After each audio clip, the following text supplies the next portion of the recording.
Buenas a todos, bienvenidos a un nuevo podcast de Aviario TV, el número 9. Y antes de empezar a hablar de muchos temas relacionados con la ornitología deportiva, que es lo que hacemos en esta sección, quiero anunciaros una pequeña novedad. Seguramente la gran mayoría de vosotros lo usaréis, el servicio de mensajería de WhatsApp. La gran mayoría de vosotros también lo usaréis varias veces al día. Pues bueno,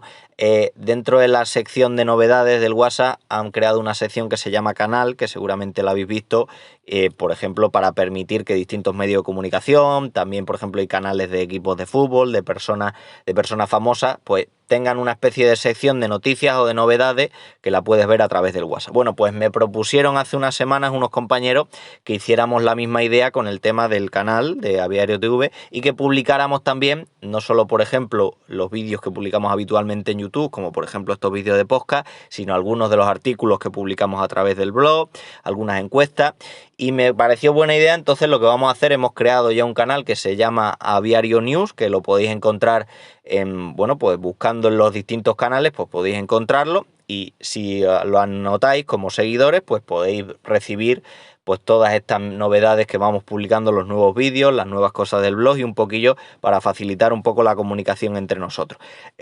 Es una sección, yo sigo a distintos canales relacionados también con otros ámbitos, y es una sección que me parece interesante porque, al contrario que por ejemplo muchos grupos de WhatsApp, que hay gente que se agobia, hay mucha gente que está metida en grupos de WhatsApp, por ejemplo relacionados con el tema de la ornitología, pero le agobia recibir una gran cantidad de mensajes, y mucha de esa gente disfruta viéndolo, a lo mejor ni siquiera participa en ellos por falta de tiempo o incluso por falta de interés, pero sí que les gusta verlo de vez en cuando, y en esto lo que permite, bueno, pues recibir novedades de una persona que te interese o de un contenido que te pueda llamar la atención. Entonces vamos a hacer eso. Si queréis lo podéis seguir y recibiréis las notificaciones, aunque me parece que no se notifican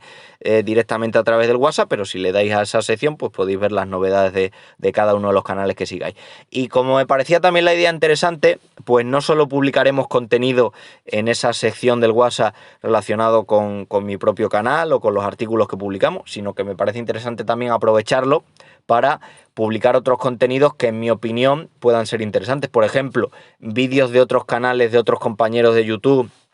por supuesto relacionados con el tema de la ornitología, que me hayan podido interesar o que me hayan podido parecer llamativos, pues también lo publicaremos ahí, por si alguno de vosotros no está suscrito o no conocéis ahí. Lo bueno de YouTube y la pena también muchas veces es que nos encontramos con canales que son muy interesantes y que tienen pocos seguidores, y que hay gente que no ve su contenido directamente porque ni se ha planteado buscarlo o no lo ha encontrado. Entonces me parece también una buena idea meter contenido de otros compañeros, por ejemplo otros vídeos que a lo largo de las semanas publiquen y que me parezcan de interés, pues también los publicaremos ahí para que los podáis ver. O por ejemplo, si hay algún artículo interesante de otros compañeros que tienen blogs relacionados con el mundo de la ornitología o en redes sociales, pues también lo publicaremos, un poco para tener ahí la zona de novedades, no solo ya a través de YouTube, a través del blog, sino también pues a través de esa opción de WhatsApp. Así que si os interesa, pues podéis seguirnos en Aviario News y ahí recibiréis las novedades.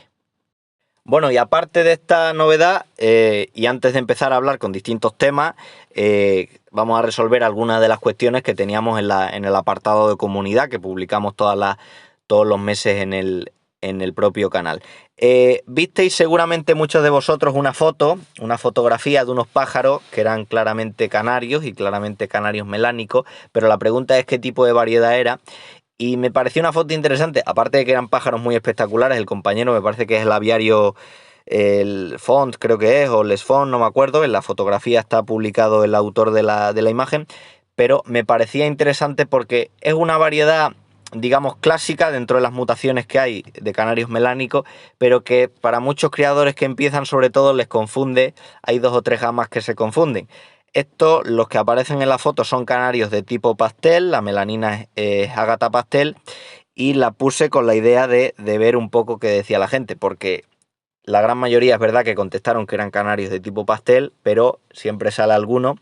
que, por ejemplo, contestó que eran canarios de tipo topacio, y otros que contestaron incluso que eran canarios de tipo humo. Son 3 mutaciones, la pastel, la topacio y la humo, aunque la más antigua y la más clásica, digamos, sea la pastel, pero que a muchos, como digo, sobre todo cuando empiezan, les parecen bastante semejantes. Yo lo que solía hacer para intentar distinguirla, sobre todo al principio, es que, digamos, la característica fundamental del pastel sería algo así como la dilución. En los topacios, aparte de ese detalle de la dilución, vemos un dibujo muy centralizado que llama mucho la atención. El topacio lo solemos ver mucho más luminoso, el dibujo, digamos, más fino en apariencia por esa centralización. Ya el topacio también ya ha conseguido un diseño muy oscurito. En ese contraste yo creo que a día de hoy ya, aunque en principio podían ser más confusos, sobre todo los pasteles y topacios, a día de hoy creo que están bastante bien definidos. Y luego en el eumo, pues aparte de ese detalle de la dilución y esa melanina que muchas veces la vemos muy fina, de las variedades más elegantes que hay el canario humo, pues aparte de eso vemos también la coloración de los ojos roja, un tono rubí, y esas tres características sencillas, lo del tema de la dilución, más enfocada, como digo, al pastel, o del tema de la centralización también, sobre todo en los topacios, y el tema de los ojos, pues nos puede servir un poco como idea básica para ser capaz de distinguir, como digo, estas tres mutaciones un poquito más conflictivas, que son la mutación pastel, como los de la fotografía, la mutación topacio y la mutación eumo. Luego, otra fotografía que seguramente habéis visto publicada este mes y que fue portada también en el anterior podcast, en el podcast número 8, es la fotografía de un canario, que ahí lo habéis acertado prácticamente todos, de un canario London Fancy. Lo curioso de este tipo de canario London Fancy es que si apreciamos solo, por ejemplo, la zona de la cabeza, sin poder ver en la imagen, por ejemplo, las alas, pues nos puede llamar la atención como un pájaro muy curioso donde se da un gran contraste entre, por ejemplo, la coloración muy oscura del pico, muy melanizada, y sin embargo un color completamente blanco en el resto del plumaje. En el London Fancy ya sabéis que es una variedad, una raza de canario muy vinculada, como ya sabéis, al canario lizard, que se extinguió en su día y que poco a poco se ha ido trabajando para intentar llegar a lo que era antes. Una raza también muy interesante en el sentido de que es un pájaro que cambia de color y que se transforma mucho, desde el plumaje de los pájaros cuando son pollitos que están completamente melanizados hasta que van adquiriendo una coloración, perdiendo esa melanización, y digamos, el London Fancy clásico que tenemos todos en la cabeza es un pájaro, por ejemplo, en fondo amarillo, completamente amarillo, donde observamos una parte de las alas que se encuentra oscura, ¿vale? Con la melanina negra, y la cola también. Eso sería, digamos, el sumo o la idea que tenemos del London Fancy. Pero también nos vamos a encontrar con canarios London Fancy menos comunes en fondo blanco. Y ese contraste que se crea entre, por ejemplo, patas melanizadas, pico melanizado, pues llama muchísimo más la atención con el contraste con el plumaje blanco. Y este es uno de los ejemplos, para mí uno de los pájaros más fascinantes que hay dentro de la ornitología, que poco a poco se están consiguiendo asentar, y es bonito también ver este tipo de ejemplares, aunque ya digo, es poco habitual encontrárnoslo en concurso, pero poco a poco irán teniendo muchos más seguidores. Y aparte de todo esto, como estamos en plena temporada de los concursos, también tenemos que hablar un poquito acerca de ello. Tenemos alguna pregunta relacionada con ello, pero antes de nada hicimos una encuesta a principio de mes en la cual preguntábamos a algunos compañeros a cuántos concursos se planteaban ir. Nos han dicho varios compañeros que no dábamos opción en la encuesta de poner 0. Y es verdad, porque la idea también de la encuesta era que participaran solo los criadores que van a concursar, porque evidentemente los criadores que no concursan habitualmente o que ni siquiera se dedican a la ornitología deportiva o la parte competitiva, simplemente crían por disfrute, pues lógicamente no concursan. Entonces, de todos los criadores que concursan, ver en cuántos certámenes solían participar, desde uno pues hasta los que fueran. Y hay datos interesantes, por ejemplo, prácticamente la mitad de criadores, todavía la encuesta sigue disponible y puede variar un poco, pero prácticamente la mitad de criadores solo participan en un concurso que me imagino o es el de su propia sociedad o son concursos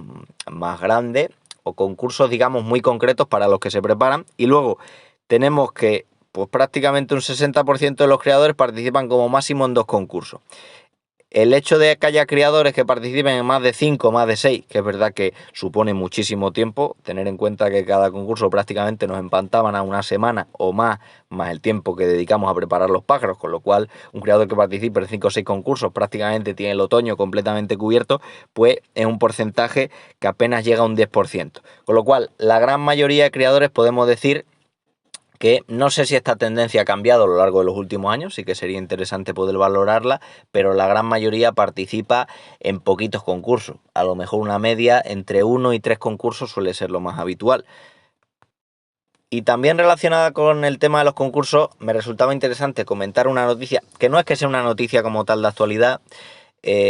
pero sí que una imagen que vi publicada hace un tiempo. El compañero, que es criador también y como ya sabéis tiene una una empresa que comercializa productos ornitológicos, el compañero Avian B, el compañero Herminio, pues publicó una fotografía en la cual me parece que estaba enjuiciando, no sé si era un concurso en las Islas Baleares, me parece que era en Menorca. Y bueno, lo interesante del tema no es el hecho de que estuviera enjuiciando, porque es juez, pero sí que era interesante que aparte de ese enjuiciamiento, pues se le daba una especie de charla a los criadores comentando algunos detalles de los pájaros que se estaban enjuiciando. Creo que esta parte didáctica de los concursos todavía no la hemos trabajado demasiado y creo que puede ser muy llamativa. Lo habitual, como ya sabéis, la mayoría de los criadores que concursan, es que nosotros el día del enjuiciamiento es un poco un día a puerta cerrada, en el cual la grandísima mayoría de criadores que participan no ven el enjuiciamiento, sino que los especialistas, los jueces, valoran los pájaros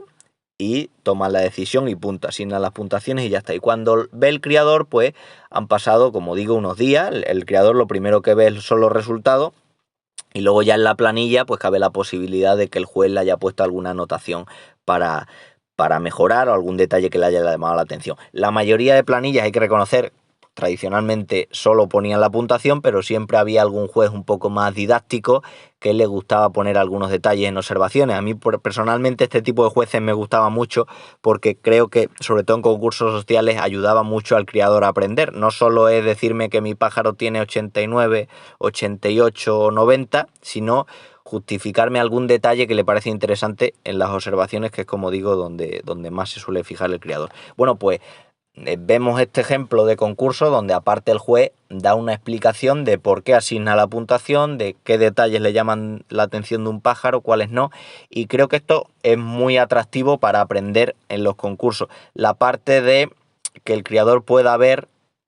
las decisiones que toma el juez. No se hace muchas veces por evitar las polémicas, porque al final esto es un poco la salsa de los concursos, un poco el fútbol, y siempre pues después del enjuiciamiento estaba el criador que comentaba que el juez no tenía ni idea, un poco como los árbitros. Otro que comentara que aquí se ha equivocado porque tenía que haber puesto esto, etcétera. Siempre se hablaba mucho de ese tipo de polémicas, ¿no? Pero siempre es interesante, creo que cultivar ese respeto y ese buen rollo entre los criadores para que el juez de su opinión, su punto de vista.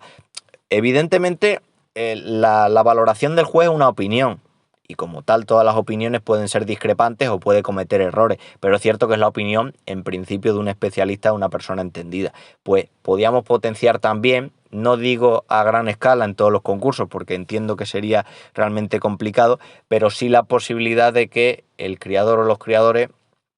recibieran una explicación o lo hicieran de una manera más amena, que el criador se pudiera expresar con ellos, con la idea sobre todo de mejorar y afianzar determinadas características de la raza y no simplemente valorar un pájaro y decir estos son buenos, estos son malos y estos son en concreto los que han ganado.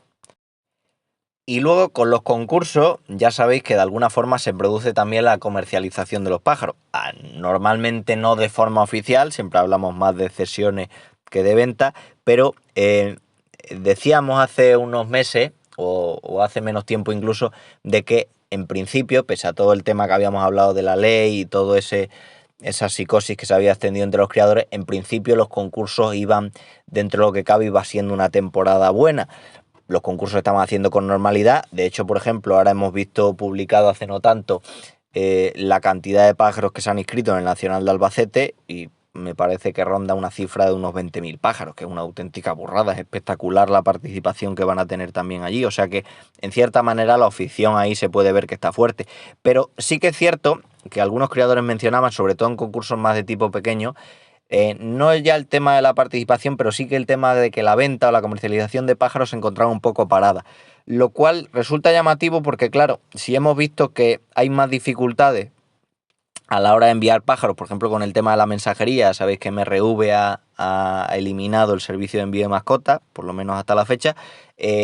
cabía esperar que una opción un poco sustitutiva para comercializar los pájaros era precisamente aprovechar los concursos, es decir, ya que no los puedo enviar, pues en el concurso llevo pájaros a cesión o a venta y ahí los criadores los quieren, ¿vale? Digamos, buscar un punto de encuentro más o menos fácil para mantener la comercialización. Yo, es cierto, no he visitado todavía demasiados concursos esta temporada por temas de trabajo, pero sí que es cierto que los que he visitado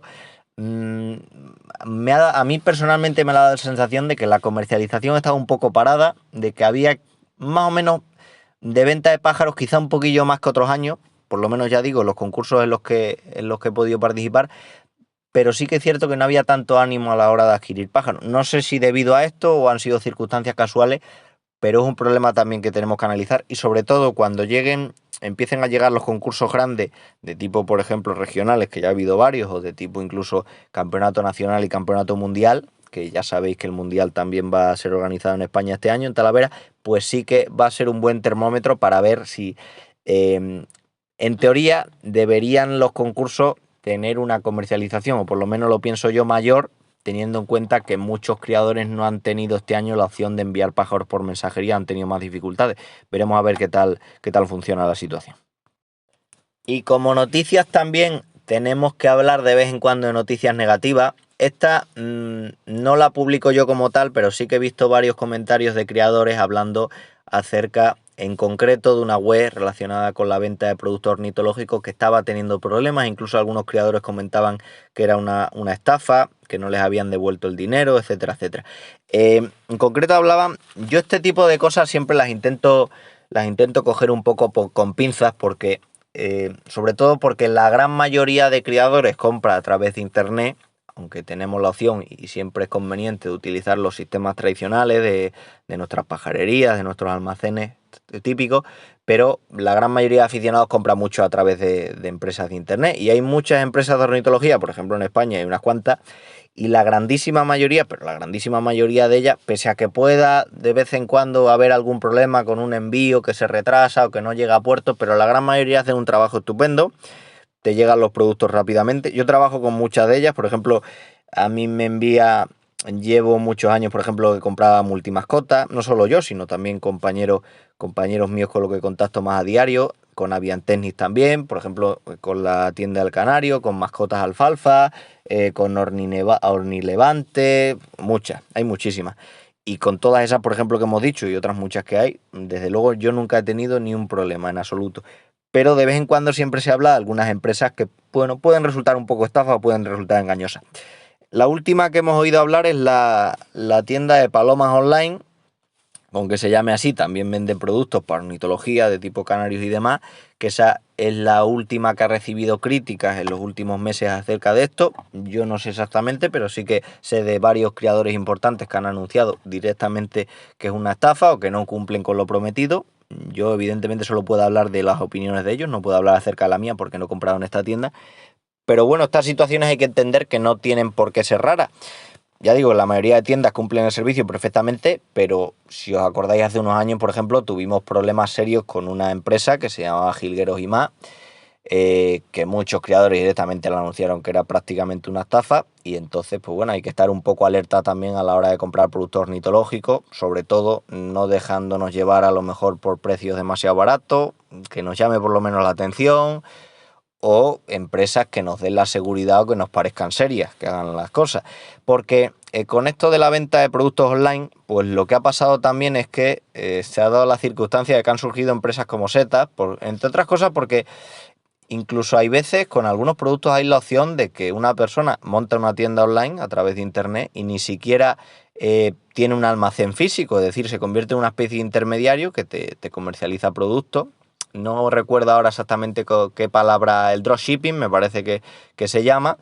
que no digo que esto sea ilegal, ni mucho menos, ni sea incorrecto. O sea, una persona, evidentemente, si con eso facilita que otros puedan adquirir un producto que les pueda resultar interesante a un determinado precio, a mí me parece estupendo, pero este tipo de prácticas también ha creado pues algunos que se intenten aprovechar o se intenten lucrar a través de estafas o a través de fraude, que te venden algo que nunca llega y al final lo que hacen es quedarse con el dinero. Cuando hablamos de la empresa de Jilgueros y más, ya sabéis que hubo mucha polémica,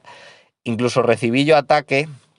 paradójicamente, porque, bueno, hicimos un vídeo incluso hablando de eso, que ya sabéis que yo no soy amigo de hacer vídeos hablando de nombres en concreto, ni mucho menos de empresas ni nada, no me gusta hacer publicidad en ninguna de ellas, porque me parece que cada creador tiene, bueno, pues su manera de verlo y decide qué productos compra y cuáles no, pero si os acordáis, hicimos incluso un vídeo de la empresa Jilgueros o más, porque a nosotros, como digamos como medio, por así decirlo, influencia, nos llegaron muchos comentarios de que creadores que directamente se quejaban de que era una estafa y de que no tenían la opción de de tener un medio para recibir información acerca de si esta situación era temporal o realmente se trataba de algún tipo de fraude, porque es verdad que la mayoría de estos casos estaba relacionado todo el tema pues con la época de la pandemia, donde es verdad que muchas empresas de mensajería tuvieron problemas a la hora de los pedidos y demás, y podría tener cierta justificación, en parte, el hecho de que pues se pudieran dar retrasos, problemas con los devoluciones, y lo que vimos precisamente en ese periodo es que hubo empresas que, por así decirlo, se organizaron bastante bien, se pudieron defender de la situación, y otras que tuvieron verdaderas complicaciones para sacar adelante sus pedidos. Fue una época en la que estábamos todos metidos en casa, se pedía también mucho online y tenían cierto pase. Entonces lo que hicimos fue tanto permitir la opción de publicar los comentarios de todos estos compañeros que a través de correo electrónico, a través de comentarios nos llegaban, sobre todo con la idea también de que interactuaran entre ellos y pudieran tener un medio, una plataforma para poder expresar o formalizar una denuncia colectiva o lo que fuera. Pero también me pareció correcto, y la empresa en concreto se puso en contacto conmigo, no sé si fue algún miembro de la directiva o lo que fuera, se puso en contacto conmigo enviándome un documento en el cual desde su punto de vista justificaban el por qué habían tenido ese problema. Yo ahí no me planteaba ni la crítica a unos ni la crítica a otros, ni lo consideraba ni un fraude ni una estafa, simplemente me parecía correcto publicar las dos situaciones. Lo curioso y lo gracioso de la situación es que, claro, como la gran mayoría de creadores que tenían este problema no estaban encontrando medios para contactar con la empresa, pues me llegaron muchos creadores que directamente me llamaban, directamente contactaban conmigo, directamente para atacar o para insultar, porque pensaban que yo era el directivo o yo era el que estaba gestionando todo este tema del Gigler y demás, cuando realmente lo único que hice fue permitir en mi plataforma, en concreto en el blog, que se pudieran comunicar ambas partes. Al final todo esto, pues yo no sé si hubo casos que se resolvieron, muchos sí que es verdad que al final les llegaron su pedido y pudieron resolverlo, pero también hubo compañeros que siguieron con las quejas, y de hecho hace poco me informó uno que había tenido directamente juicios y demás. No sé al final cómo acabó toda la historia, pero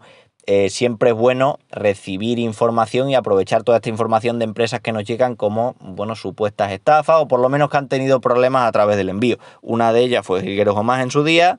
Estamos recibiendo ahora información de la empresa de Palomas Online, y ya cada criador que decida dónde compra sus productos y dónde se siente más seguro, con más confianza a la hora de adquirir los productos. Nos hace un criador una pregunta relacionada con una semilla, que es seguramente las semillas que se utilizan habitualmente en ornitología de las más conflictivas, que es la semilla de la navina. A este criador le han comentado que es una semilla muy interesante para el canto de los pájaros, pero también ha oído la otra parte de la versión, que es que muchos criadores directamente desprecian esta semilla o la consideran negativa para la salud de nuestros pájaros. ¿Dónde está un poco la verdad de todo esto? Pues vamos a ver. La semilla de la navina es una de las semillas más habituales que se utilizan en alimentación en ornitología para nuestros pájaros. Son unas bolitas negras que vemos sobre todo en las mixturas comerciales, las típicas que se venden en supermercados y demás, las más clásicas, tienen una gran cantidad de estas semillas, son bolitas negras. Dentro de las semillas que vemos típicamente de color negro, pues una posibilidad son las vainas más alargadas, que es el famoso negrillo, y otra, esas bolitas que son navinas. La navina tradicionalmente siempre se ha hablado que es una semilla muy interesante para el canto de los pájaros, pero no tanto para estimular su canto, sino que muy útil para los criadores de canto, y ahora vemos por qué. Pero también ha recibido críticas porque tradicionalmente se decía, y es verdad, de alguna forma es cierto, que las mixturas comerciales tienen, en mi opinión, una cantidad un poco excesiva de esta semilla, que es una semilla también muy grasa, y siempre se decía que precisamente ese exceso de grasa pues provocaba distintos problemas digestivos en los pájaros, con lo cual muchas veces se recomendaba, y yo lo he hecho en muchos casos, de que esas mixturas comerciales que tenían tanta cantidad de navina pues se rebajaran un poco con alpiste para hacerlas más ligeras y facilitar un poco esa digestibilidad de los pájaros. Y entonces nos encontramos con la opción de que hay mixturas que tienen esa navina y otras mixturas que vienen sin navina. Esto, por un lado, fue el primer conflicto. Otro conflicto que nos encontramos, ya en criadores, digamos, profesionalizados, dedicados a la ornitología deportiva, es el tema del doré, que son coloraciones anómalas. Por ejemplo, ya hemos hablado muchas veces del doré. El doré es, por ejemplo, cuando tenemos un canario amarillo y debido al efecto del doré, debido al efecto de caroteno de algunos alimentos, pues nos encontramos que en algunas zonas corporales tiene mucho tono ese amarillo y puede parecer un amarillo dorado, incluso anaranjado. Lo vemos, por ejemplo, en canarios amarillos que en la zona de los hombros, cuando tienen doré, podemos apreciar un cierto tono anaranjado que desde luego es negativo y de cara a un concurso es muy negativo porque vemos una pigmentación anómala excesiva. Bueno, la foto de portada de este podcast precisamente es un canario donde en principio podíamos apreciar ese doré. Se trata de un canario de tipo Norbis, que es una raza de postura inglesa que muchas veces se crían y se pigmentan con la idea de que quede un tono naranja que para mí resulta muy atractivo, pero sí que es cierto que apreciamos zonas donde el pigmento es mucho más claro y zonas donde el pigmento es más oscuro, que es donde se puede apreciar ese cierto doré. Bueno, pues como el doré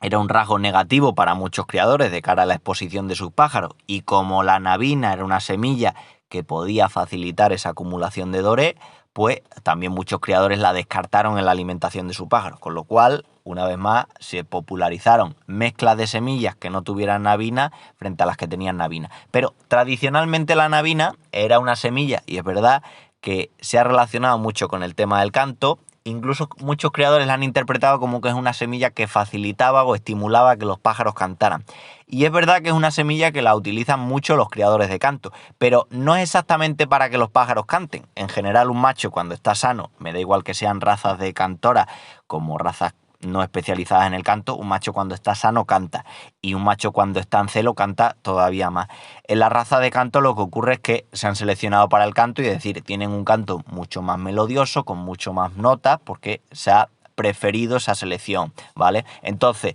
es verdad que los criadores de canto en general, por ejemplo el canto timbrado, que es una de las más conocidas, utilizan por norma mucho la semilla de la nabina para sus pájaros. Incluso hay muchos criaderos que nos encontramos con mezclas donde dentro de sus mixturas tienen prácticamente un 50% de semillas de nabina y otro 50%, por ejemplo, de alpiste, es decir, una semilla que se utiliza bastante entre los criadores de canto. Pero no tanto para estimular el canto de los pájaros, sino porque los efectos que tiene esa semilla, por ejemplo en el tiroides, facilitan una especie de paralización en el celo de los pájaros. Y me explico. Los criadores de canto no les interesa realmente, digamos que todos los pájaros, y ocurre en los canarios de color también, ¿no? Y en los canarios de postura, tienen un momento, digamos, de apogeo físico, ¿no? Por ejemplo, el canario de color hay un momento de apogeo que coincide con la época de los concursos, donde está más lustroso, y luego pasada esa época, pues el pájaro pierde facultades estéticas y lo vemos, ¿no? Un pájaro de 3 años no tiene la misma belleza que tiene justo en el momento de concursos un pájaro nuevo, ¿no? Eso es natural, ¿no? Por eso no serían competitivos participar en un concurso, probablemente con un pájaro de 3 años, de canario de color, concursando con otro que fuera joven de 1 año. Probablemente no podría competir con él, pero si que tuviera también una muy buena genética, incluso una genética aún mayor. En los canarios de canto ocurre una cosa parecida, es decir, los criadores seleccionan con la idea de que en un momento determinado, en una exposición determinada, ese pájaro se muestre en plenitud de facultades para mostrar su canto. ¿Qué ocurre? Que si el pájaro se encela mucho, pues posiblemente, si está muy encelado, ya no muestre su canto con la suficientemente calidad, con la suficiente variedad de notas, con el suficiente temple para poder mostrarlo adecuadamente. Es decir, no nos interesa que el pájaro, digamos, llegue a un punto muy encelado que casi descarrile y no cante bien, sino que nos interesa estabilizarlo en un punto que nos permita lucirse mucho más, ¿no? Por eso los pájaros cantores llegan a su momento a determinados concursos, algunos que, por ejemplo, no llegan a un determinado concurso y un tiempo después están en plenas facultades. Eso es un trabajo más que tienen que hacer los criadores de canto. Entonces, este tipo de semillas sirve un poco para paralizar un poco ese periodo y permitirnos que el pájaro se muestre en plenas facultades. No solo esto lo tienen en cuenta los criadores de canto, sino que aparte, dentro de sus semillas, o por ejemplo si utilizan pienso, pues tienen claro que lo que les interesa es que al final los pájaros de canto son canarios, son prácticamente deportistas. Entonces lo que les interesa, por ejemplo, antes del concurso, al igual que un futbolista o un jugador de otro deporte, pues antes del partido se toma lo típico, un plato de pasta, una pizza, algo que tenga hidratos de carbono de fácil digestión para tener mucha energía en el momento, para liberar esa energía, pues los criadores de canto también trabajan con esa idea. Y una de las semillas que utilizan, como digo, con esa idea de mantenerlos en ese canto es la nabina. Con lo cual sí que es verdad que puede ser interesante. Yo personalmente con mis canarios en mi aviario no la utilizo nunca, la veté en su día porque me parecía que la mayoría de mezclas comerciales tenían una cantidad excesiva para mis pájaros, hice una mixtura más ligera, me ha ido mejor en los pájaros y luego aparte por las características de mis pájaros que son del hipocromo amarillo tampoco me interesa, o sea, las ventajas que me aporta por ejemplo en calorías la navina pues las tengo de otras semillas que me parecen que tienen más aportes, por ejemplo la perilla, por ejemplo el negrillo, la linaza, es decir, la he descartado totalmente la dieta de mis pájaros sin tener ningún problema, pero es entendible también que otros criadores, por ejemplo de canto, trabajen con la navina y la consideren una semilla muy importante. Y ahora vamos a viajar un poco, aunque sea virtualmente, a un país vecino de España, que pese a que sea vecino es un país bastante desconocido para la mayoría, que es Marruecos. Y viajamos allí en concreto porque nos preguntaba un criador acerca de... Tenía la curiosidad, bueno, había visto las estadísticas de los campeonatos mundiales de distintos años y lo primero que le llamaba la atención es que prácticamente la gran mayoría de pájaros eran de países europeos y en concreto de muy pocos países europeos. Es decir, fundamentalmente de Italia, de España, de Bélgica, Holanda, Francia, Alemania y pues Portugal también, y eso quizá eran las principales potencias y luego pues había pájaros de otros países pero mucho menos llamativos y en concreto no veía prácticamente pájaros habitualmente en este tipo de concursos importantes de otras latitudes, otras regiones, ¿no? Y sí que es una pregunta interesante para ver la afición a la ornitología también en otras latitudes, no solo, por ejemplo, en los países, digamos, occidentales, los típicos países conocidos de Europa, donde hay una importante afición, sino también en otras regiones, como pueda ser, por ejemplo, Sudamérica, como pueda ser, por ejemplo, África, como puede ser también la zona de Oriente de Asia y demás. Bueno, antes de nada, las estadísticas del Mundial, por ejemplo, son un poco engañosas, primeramente porque ya sabéis que hay dos mundiales. Tenemos por un lado, un poco también por la estructura del globo terráqueo, tenemos dos mundiales, uno en el hemisferio norte, que es tradicionalmente considerado como el mundial más puntero o el más referente, y otro el del hemisferio sur, donde fundamentalmente hablamos de países tipo, fundamentalmente países de Sudamérica, tipo Brasil, Argentina, también Chile, Perú, pero bueno, en esa manera, digamos, Brasil, Argentina podían considerarse de las principales potencias de este, como digo, este mundial, que en nuestras latitudes ese mundial es en los meses aproximadamente, me imagino que es por julio, por ahí, y el otro, el tradicional que consideramos europeo, por el mes de enero. Y como digo, es verdad que hay países muy referencia, por ejemplo, dentro de Europa, pues hablamos tradicionalmente referencia ha sido Bélgica, pese a que sea un país bastante pequeñito, ha sido un país con mucha afición, también Italia, que es otra de las potencias tradicionales, España, que al principio pues no era considerado tal, pero ya sí que podemos considerar que los criadores importantes españoles tienen un nivel máximo, también criadores muy importantes en Portugal, Gran Bretaña, aunque no son muy amigos de participar, viven un poco como aparte en general, pero no son muy amigos de participar en estos mundiales, Francia, y luego quizá pues hay otros países a menor escala, pero hay dos zonas dentro de la ornitología que son bastante desconocidas y una, por ejemplo, es la zona de los países africanos y en general los países árabes. Dentro de los países árabes, por ejemplo, hay países que tienen una afición a la ornitología bastante importante, como puede ser, por ejemplo, Irán, y donde tenemos, por ejemplo, el canario Ramsay persa, que es un canario criado con mucha frecuencia en estas zonas. También, por ejemplo, Turquía.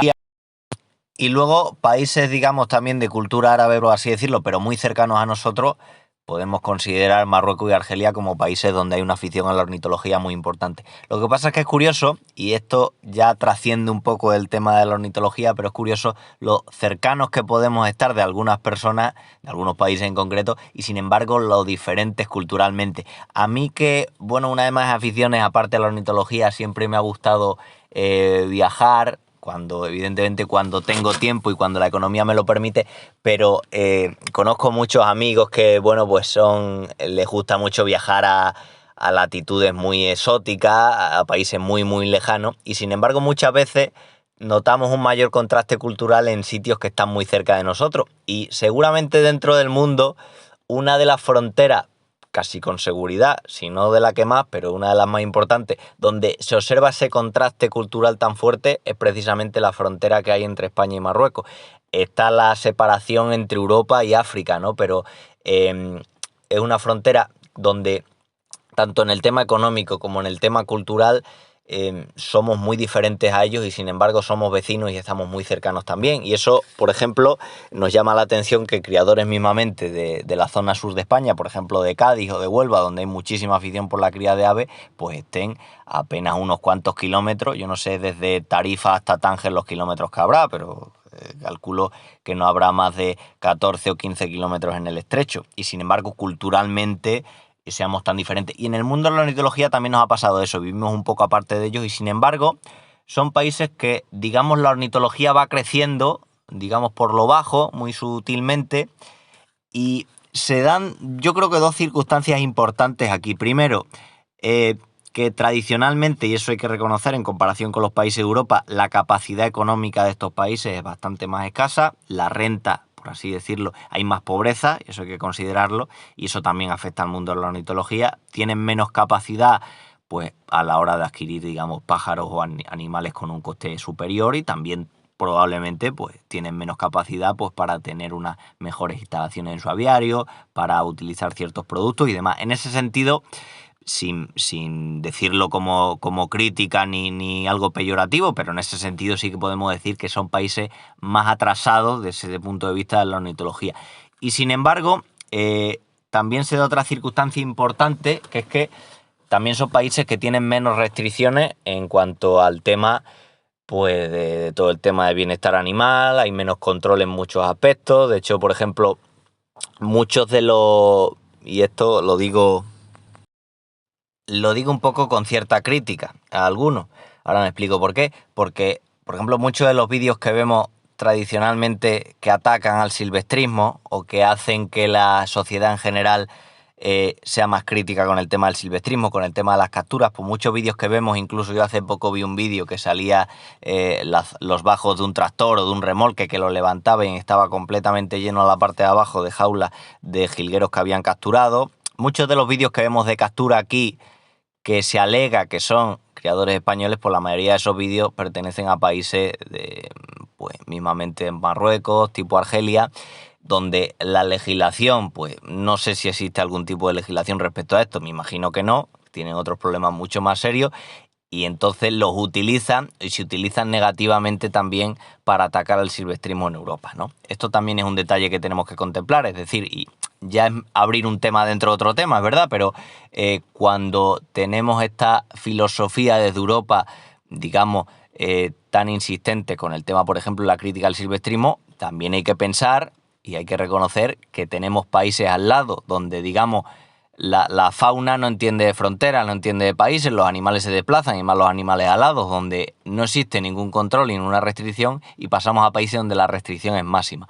En este tipo de cosas, pues teníamos que trabajar, buscar legislaciones que contemplaran muchos más países. Yo entiendo que es mucho más complicado, pero sería la verdadera manera de luchar o afrontar bien las cosas. No ponernos muy estrictos en una localización cuando apenas 14 kilómetros tenemos todo que parece jauja. Entonces, lo digo un poco, lo dejo así por encima, pero bueno, los criadores que han escuchado el tema pues saben perfectamente de lo que estamos hablando. Entonces, el tema de este tipo de países como Marruecos o Argelia, lo que hemos dicho, la menor capacidad económica, también menos restricciones en cuanto a la cría de animales, que seguramente no haya, yo estoy convencido de que no hay ningún tipo de legislación que impida la cría de aves en general. Pero luego también se da otra circunstancia, que es que estos países importan muchas aves también de Europa. Y claro, importan muchas aves en grandes cantidades y me imagino unos precios bajos, pero también tenemos que tener en cuenta que si la ornitología avanza o la ornitología crece en estos países europeos, si tenemos cada vez un mayor excedente y estos países poco a poco van teniendo capacidad para adquirir estos pájaros, aunque no se lleven, digamos, la calidad máxima y la calidad máxima siga estando en nuestros países, pero de alguna manera esa genética les está llegando también a ellos, con lo cual lo que vamos a ir viendo en los próximos años es que a medida también que estos países se van en principio desarrollando, que ya veremos de qué manera, pues también la ornitología va a ir adquiriendo importancia y va teniendo también más fama internacional. De momento son un poco países, ya digo, bastante tapados dentro del mundo de la ornitología, pero poco a poco irán creciendo porque desde luego también cultura un poco también mediterránea van adquiriendo y tradicionalmente siempre han tenido muchísima afición. Época de concurso y siempre surge también una típica pregunta. ¿Qué es más importante o qué es más valorado por el criador? ¿Un primer premio, por así decirlo, en cualquier concurso, me da igual, en individual o en equipo. Ya sabéis que con los pájaros tradicionalmente podemos concursar en dos categorías: individual, que es que participa un pájaro solo y se le evalúa solo, y en equipo, donde aparte de la puntuación individual de cada uno de los miembros del equipo, que son 4, pues valoras también la armonía del conjunto, y con lo cual sumas un poco una puntuación conjunta, por así decirlo. También tenemos en otras variedades, por ejemplo, dúos en temas de canto y demás, pero lo tradicionalmente que vemos en las exposiciones es concursar individual o concursar por equipo. ¿Qué es más meritorio? Bueno, realmente un pájaro individual pues puede ser tan buen pájaro como el pájaro que encontremos en un equipo. Tradicionalmente es verdad que siempre lo que se hacía, a lo mejor un pájaro individual que resultaba muy espectacular, lo metíamos, como digo, de individual, valga la redundancia, pero los criadores tradicionalmente lo que siempre han intentado trabajar, o lo que han valorado más, personalmente opino, es la realización de equipos. Porque en la realización de equipos no solo vemos la calidad de ese pájaro, en cierta manera todos podemos sacar, y digo que se me entienda, un pájaro muy espectacular de una pareja. Incluso sin tener mucho control de la genética, no puede sacar un pájaro muy espectacular y ese pájaro gane el concurso. Pero cuando hemos tenido la capacidad de sacar un equipo, digamos, de máxima calidad, completo, donde los 4 pájaros sean muy homogéneos, y mucho más meritorio cuando esos 4 pájaros no son ni siquiera hermanos, pertenecen a distintas parejas y aún así salen homogéneos, pues nos está demostrando de alguna forma que la línea del criador está muy trabajada, que esa línea genética la tiene bastante conseguida, bastante homogenizada, bastante controlada, y entonces es una muestra también del mérito, por así decirlo, del criador. Con lo cual, por mérito es verdad que en el concurso tanto respeto tiene el campeón individual como el campeón equipo, pero el criador normalmente suele disfrutar más cuando consigue hacer un equipo contundente con características. Es verdad también que en un equipo ocurre una circunstancia a veces que pájaros un pelín más mediocre, pero muy homogéneos, muy parecidos, pueden tener una muy buena puntuación de armonía. Por tanto, pueden tener una muy buena puntuación en el equipo y sin embargo no ser tan completos o no tener unas buenas características. Eso es cierto, pero el objetivo normalmente del criador suele ser intentar conseguir hacer un equipo de la máxima calidad, que sean homogéneos, que sean muy parecidos, y así también demostrar un poco el conocimiento o el dominio que tienes de determinada gama. Con lo cual yo, en lo personal, por ejemplo, cuando yo concursaba, yo el objetivo fundamental cuando seleccionaba pájaros para concurso era el conseguir hacer un buen equipo, tener 1, 2, 3, incluso según se diera el año, 3 equipos bien conseguidos, y eso es lo que iba moviendo por los concursos. Luego siempre había algún pájaro espectacular que era diferente al resto, que no cuadraba mucho, y esos los acababas metiendo como individuales y podían ganar perfectamente y podían ser pájaros muy buenos. Pero yo lo que siempre intentaba trabajar es crear un equipo contundente, incluso muchas veces en años que, por ejemplo, se había dado un poco más la cría y no conseguías completar, tenías pájaros de calidad, pero no, digamos,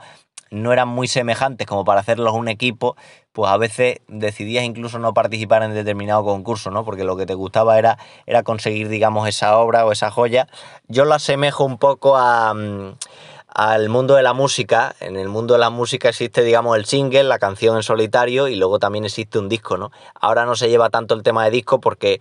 bueno, la música se comercializa de otra manera. Ya sabéis que la escuchamos a través de plataformas digitales, fundamentalmente, y demás, pero antes,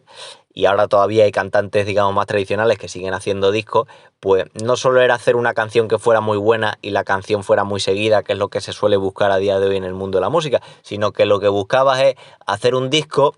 y que, aunque en el disco hubiera 1, 2, 3 canciones que fueran muy espectaculares respecto al resto, pero el disco ya de por sí era una obra en conjunto, es decir, el disco a lo mejor completo te contaba alguna historia, el disco iba evolucionando, digamos que lo trabajabas mucho más y era como una obra mucho más completa, por así decirlo, y que llenaba más al artista, ¿no? Pues una cosa igual. Yo creo que el artista disfruta mucho cuando hace una canción y cuando tiene éxito, pero disfruta mucho más cuando consigue tener un disco completo que transmita verdaderamente, con canciones de distintos estilos, pero que transmita la forma que tiene de cantar. Pues el mismo ejemplo nos podía valer en ese sentido en el tema de concursar a nivel de individual o a nivel de equipo. Pero como tal de mérito, cuando le otorgan un premio, totalmente respetable el ganar un campeonato con un individual que ganarlo con un equipo. Y muy relacionado también con el tema de los concursos, ya que estamos en esta época y ya que estamos también en una época de selección de pájaros como futuros reproductores, es el eterno debate, que a mí me parece un poco idiota, pero que guarda por dentro reflexiones interesantes, que es acerca de la calidad y la cantidad. Siempre decimos tradicionalmente que es preferible tener más calidad y menos cantidad, ¿no? Cuando decimos que, bueno, pues no tienes tiempo para atender tus pájaros, pues es preferible tener 5 parejas buenas que 15 malas, ¿no? Y entonces ahí decimos que preferimos más calidad y menos cantidad. Pero también es un término erróneo, son dos términos erróneos en el sentido de que no es contradictorio la calidad con la cantidad. Podemos tener un aviario grande con mucha cantidad de pájaros y sin embargo tener una muy buena calidad, entendiendo, y en todos los aviarios pasa, que siempre vamos a obtener pájaros muy buenos, pájaros muy malos y pájaros mediocres. Pero esto de la calidad y la cantidad también está relacionado y a veces se habla de que, y creo que es un tema también muy interesante, de que pájaros, decimos muchas veces que pájaros de mucha calidad o mucho nivel, pues luego no tienen capacidad o no son muy buenos criadores. Y es que se decía una especie de leyenda urbana tradicionalmente, por ejemplo, se hablaba de que los pájaros buenos del mundial o los pájaros muy seleccionados luego eran malos reproductores. Y esto, como digo, es un poco erróneo. Ahora explicamos por qué o debatimos un poco por qué. Porque es cierto que en algunas variedades de animales, muchas veces cuando mejora la calidad de ese tipo de animal, tienden a ser menos productivos o menos prolíficos o tener menos resultados reproductivamente. Por eso, para muchos se ha quedado en la cabeza la idea un poco,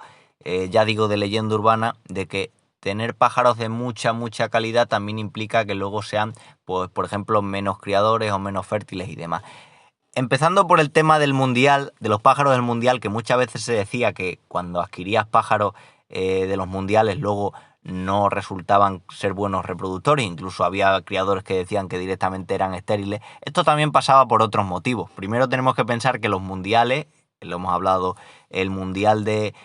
hemisferio norte, por ejemplo, es en el mes de enero, muy cercano al inicio de la cría. De hecho, cuando se produce el mundial, que es a finales del mes de enero, ya tenemos algunos criadores, bastantes criadores que a través de sistemas de luz artificial ya están criando con sus propios pájaros. Con lo cual, los pájaros, digamos, que vienen del mundial, es decir, pueden venir muy encelados, pero pueden no estar, digamos, muy preparados para directamente llegar y ponerse a criar. Y se achacaba a pájaros del mundial, pero no pájaros que concursaban en el mundial, sino directamente pájaros comprados en el mundial, por ejemplo en una sección del mercadillo, que no tienen por qué ser pájaros de una calidad mundialista. Es decir, el hecho de que, por ejemplo, en un campeonato nacional se vendan pájaros en el mercadillo no quiere decir que esos pájaros tengan calidad del nacional, sino que estaban en venta en ese concurso. Bueno, pues esos tipos de pájaros, que a lo mejor podían ser de menos calidad, también podían mostrar ese problema. Pero era fundamentalmente por eso, porque muchas veces llegaban cuando los otros ya estaban en plena cría, los otros ya habían tenido una preparación y a lo mejor ese pájaro, por el estrés del cambio y demás, pues no estaba preparado para ponerse a criar directamente y tenía que esperar un poquito más de tiempo. Entonces, por ese lado, la leyenda que decía que si comprabas pájaros en el mundial, esos pájaros eran infértiles o no iban a criar, es un poquito falsa en ese sentido. Podemos tener ese problema, pero si el pájaro llega en buenas condiciones puede criar perfectamente con el resto. Aún así hay criadores que por precaución, cuando llega el pájaro con malas condiciones, pues lo compra, a lo mejor no con la intención de utilizarlo esa temporada de cría, pero lo pueden utilizar al final de esa temporada de cría o incluso para la otra. Pero también esto se decía porque, como digo, en muchas variedades de animales que se han ido seleccionando, por ejemplo, por un factor productivo, pues a medida que tenemos más calidad o son esos animales más productivos, tenemos que tienen peores resultados reproductivamente. Y esto se debe a dos motivos: al tema de la selección, que sí que puede estar relacionado con el tema de la ornitología, y al tema de la productividad, que aquí yo personalmente no lo creo. En el tema de la selección sí, porque es cierto que si nosotros seleccionamos pájaros con el único criterio de que tengan una calidad fenotípica, es decir, que se acerquen más a las características que tiene el estándar, y obviamos o no controlamos o no tenemos en cuenta factores como la fertilidad de ese pájaro, como ver si son buenos padres, como el nivel de puesta que tienen, etcétera, etcétera, puede provocar que en una determinada variedad o raza ese factor no lo tengamos en cuenta y por degeneración cada vez tengamos pájaros que críen menos o que tengan más problemas para criar. Esta situación también la vemos en algunas razas que típicamente se utilizan con nodriza, por ejemplo canarios de tipo postura pesada, por ejemplo tipo Norbis y demás, que la gran mayoría de criadores utilizan nodriza para criar estos pichones porque ellos mismos, la mayoría de ellos no tienen capacidad para criar. Y también ahí hemos pecado un poco de ni siquiera ya darles la oportunidad de que críen, con lo cual van degenerando poco a poco y muchas de estas variedades ya directamente no crían ningún pájaro. Pueden poner huevos, pero no tienen capacidad para criarlos o para criarlos hasta un estado adulto. Eso con el tema de la selección. Relacionado con esto también, y sí que ha habido algún estudio más o menos que vislumbraba un poco esto, hay características que seleccionamos en un estándar que pueden ser contrarias a caracteres reproductivos o sexuales. Por ejemplo, se decía hace unos cuantos años, en las variedades, por ejemplo, de los canarios mosaicos, ya sabéis que dentro del canario mosaico tenemos dos líneas muy diferenciadas, la línea macho y la línea hembra. En la línea macho lo que buscamos son machos para concurso, en la línea hembra, hembras para concurso, y como consorte a ese macho de concurso utilizábamos una hembra que físicamente tiene rasgos un poco masculinos. Y como consorte de esa hembra de concurso, la línea hembra, utilizamos un macho que físicamente tiene rasgos femeninos. Pues cuando se empezó a desarrollar todo esto, se decía tradicionalmente que al utilizar en una línea machos más afeminados en cuanto al aspecto y en otra línea hembras más masculinizadas, podían tener un menor índice de fertilidad y unos menores datos reproductivos. Eso podía ser lógico, podía tener su lógica, pero a día de hoy tenemos una línea macho en muchas variedades muy bien asentada y una línea hembra también, y yo personalmente no he visto problemas reproductivos muy evidentes en esta gama. Tienen rasgos físicos más semejantes al macho, pero en características reproductivas pueden criar perfectamente. También se decía, por ejemplo, de los canarios faeos. Ya sabéis que dentro de las melaninas que hay tenemos, por ejemplo, la melanina de la feomelanina, que es una pigmentación marronácea. La mayoría de variedades de canarios seleccionan en contra para obtener más contrastes, pero hay algunas variedades, y en concreto seguramente la más famosa es el canario faeo, donde se selecciona más faeomelanina. Por eso los pájaros tienen una coloración mucho más marronácea. Bueno, pues tradicionalmente, y no hablamos solo de canaricultura, hablamos de otros tipos de aves, la feomelanina, las hembras desarrollaban mucha más feomelanina que los machos, entre otras cosas porque la feomelanina permitía, al ser un pigmento marronazo, mimetizarse. Entonces la hembra tenía más feomelanina para mimetizarse, por ejemplo, cuando estaba incubando los huevos, mientras que el macho tenía un mayor contraste, unos colores más atractivos para no solo para atraer a la hembra, sino también para atraer posibles depredadores hacia él y no hacia la hembra, que es la que estaba dando, digamos, criando los pichones. Y esto lo vemos también en general, todavía vemos ese atisbo en variedades de canarios donde tradicionalmente la hembra es más feomelánica o menos contrastada que en el macho. Bueno, pues también se decía tradicionalmente que al seleccionar a una mayor feomelanina, por ejemplo los machos, también íbamos a tener unos menores índices de fertilidad. Yo no sé estos estudios al final lo que se han desarrollado, pero no veo, a día de hoy por lo menos en las líneas seleccionadas, no veo que se note eso excesivamente. Pero sí que es cierto que si, lo que decimos, si seleccionamos mucho, centrándonos en el estándar, centrándonos en unas características de belleza y dejamos de lado algunos factores reproductivos, pues podemos tener esa relación de que a mayor calidad, menos cantidad o menos prolificidad de pájaros. El problema viene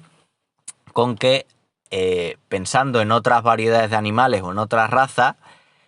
a medida que se ha aumentado la calidad, se ha reducido también la fertilidad. Y eso, para mí, el ejemplo más interesante y más fácil de entender puede ser dentro del mundo del vacuno, dentro del mundo de los bóvidos. En una vaca, por ejemplo, hay dos tipos de producciones claras. Digamos, la producción de carne y la producción de leche. La producción de carne y la producción de leche fundamentalmente se centra en razas que se centran en la producción de carne, que son más musculosas y tal, con mucho más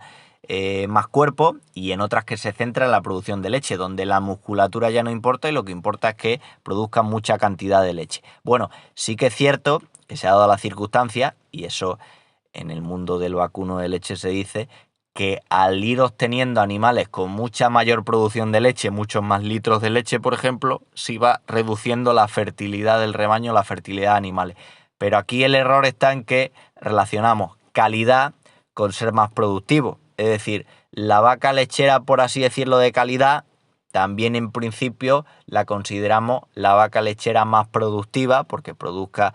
una cierta cantidad de litros, etcétera. Y ahí sí que se ha demostrado la relación entre una mayor productividad del animal y unos menores índices reproductivos. Pero enfocándolo de nuevo al tema de la ornitología, al tema de los canarios, por el hecho de tener pájaros de mayor calidad, no tenemos por qué tener unos peores índices reproductivos o que los canarios críen mal, sino que en principio podemos tener perfectamente seleccionados los factores reproductivos y tener un pájaro de una calidad decente. Pero sí que es cierto que es curioso, sobre todo estos estudios salieron publicados hace unos cuantos años en algunas revistas que me parecen interesantes, por lo menos tenerlos en cuenta para ir viendo la evolución de determinadas razas, que yo personalmente no he visto esa degeneración tan evidente en estas razas que hemos estado comentando. Bueno, ya termino simplemente por recordar lo que hemos dicho al principio del vídeo, que si queréis también tener la opción de recibir todo el contenido que publicamos y así como el contenido de otros compañeros que me parece interesante, pues también tenéis la opción a través de WhatsApp, ya sabéis, en la parte de novedades tenéis canales y añadí Aviario News para recibir noticias de estos pájaros, lo pongo si queréis en la descripción también. Luego recomendaros también que publicamos periódicamente no solo los vídeos de YouTube que publicamos todos los meses, sino también en el propio blog del aviario, pues ahí también publicamos artículos o noticias que puedan resultar interesantes, así como artículos de otros blogs que pueden llamaros a vosotros la atención y también publicamos. Así que nada, espero que este podcast os haya gustado también, que si habéis podido concursar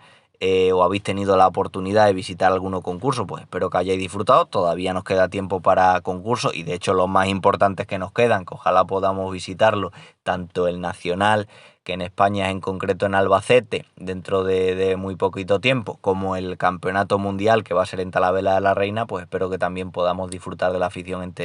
entre todos. Así que nada, que vaya bien la temporada de concursos, que vaya bien también la selección de futuros reproductores y al final que sigamos disfrutando con esta afición. Un saludo.